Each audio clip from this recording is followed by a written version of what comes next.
Tapi kalau ngomongin soal tadi kebakarannya secara emosi, kalau ini kebakaran beneran pemirsa. Jadi dilaporkan ada 11 orang yang meninggal dunia akibat peristiwa kebakaran di sejumlah ruko di Jalan Sulawesi Maomena, Kabupaten Jayawijaya.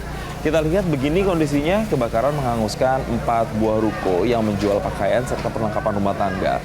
Dan menurut keterangan saksi, ruko pertama dilaporkan terbakar ini sekitar pukul 1 waktu Indonesia Timur. Dan memang kalau sudah kebakaran seperti ini, api dengan cepat membakar seisi ruko. Terlebih lagi isi ruko ini adalah pakaian dan juga peralatan rumah tangga seperti kain, kasur, serta perlengkapan tas dan sepatu. Dan merupakan bahan-bahan yang memang mudah terbakar pemirsa.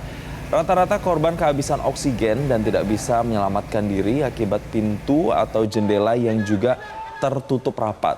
Tapi kemudian api ini berhasil dipadamkan sekitar pukul 3 dini hari pemirsa.